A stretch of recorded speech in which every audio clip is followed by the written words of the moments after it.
Lorsque l'on entre dans le bois de Lozelle, à partir de la barrière du notaire, on entre dans une grande allée de hêtres qui nous guide vers l'intérieur du bois. Quelques mètres après l'entrée, sur la droite, un houx amorce la transition entre une hêtraie et une sapinière. Arrêtons-nous ici quelques minutes et observons ce houx de la tête aux pieds. À la base, les feuilles du houx possèdent des épines, et plus haut par contre, les feuilles en sont dépourvues. L'aviez-vous déjà remarqué ? Ce phénomène n'est pas toujours bien observable, mais lors de vos prochaines balades, prenez le temps de vous y attarder. Les plantes sont immobiles, incapables de prendre leurs jambes à leur cou si un chevreuil décide de les choisir comme encas. Cette différence entre les feuilles se trouvant à la base et les feuilles que l'on rencontre sur les branches plus élevées se nomme hétérophylie.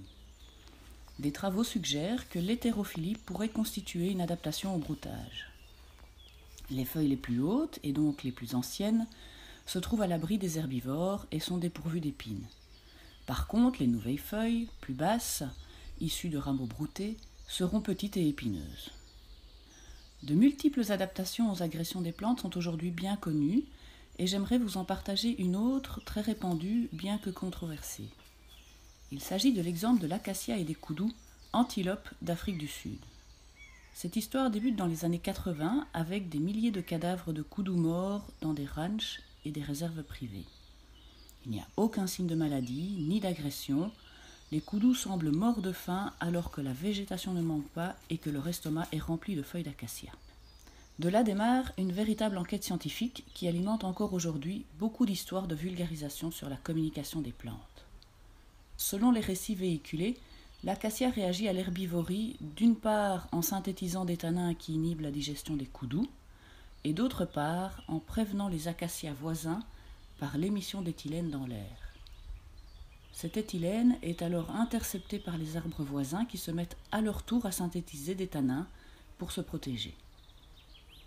Cette belle histoire a été racontée maintes fois et pourtant elle ne reflète pas tout à fait la réalité scientifique. Je vous propose la version scientifique du décès des koudous et vous laisse juger. Le chercheur qui s'est intéressé à la mort des koudous est un certain Wouter Van Hove de l'université de Pretoria. Celui-ci met en évidence une corrélation, et j'attire votre attention sur ce mot corrélation, à ne pas confondre avec causalité. Il met donc en évidence une corrélation entre la densité de koudous dans les ranchs, leur taux de mortalité et la concentration en tanins dans leur alimentation. Il met également en évidence une inhibition de la digestion par certains tanins qui l'amène à formuler une hypothèse. Encore une fois, j'attire votre attention sur ce mot hypothèse, étape importante dans la démarche scientifique. L'hypothèse est donc la suivante. Les tanins provoqueraient une inactivation des enzymes du foie, provoquant une mort rapide des koudous. Enfin, il observe une augmentation rapide de la concentration en tanins chez une espèce d'acacia en réponse à l'herbivorie et suspecte donc une communication interarbres. Il n'existe toutefois pas de publication scientifique à ce sujet. À cette époque, dans les années 80 et 90, la réaction de certains arbres face à l'herbivorie et la communication interarbres ne sont donc pas encore avérées.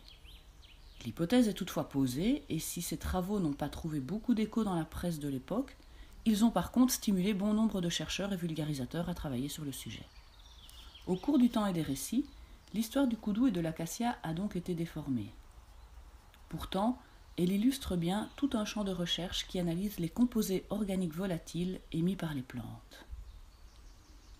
En conclusion, nous pouvons donc dire que l'acacia, tout comme le houx, s'adapte à son agresseur en rendant ses feuilles immangeables. Quant à la question de la communication entre les plantes, celle-ci s'avère bien plus complexe à décoder que ce qui est décrit dans notre histoire. Mais les recherches vont bon train, et aujourd'hui, il est avéré que les plantes émettent des composés organiques volatiles qui influencent leurs voisins-voisines.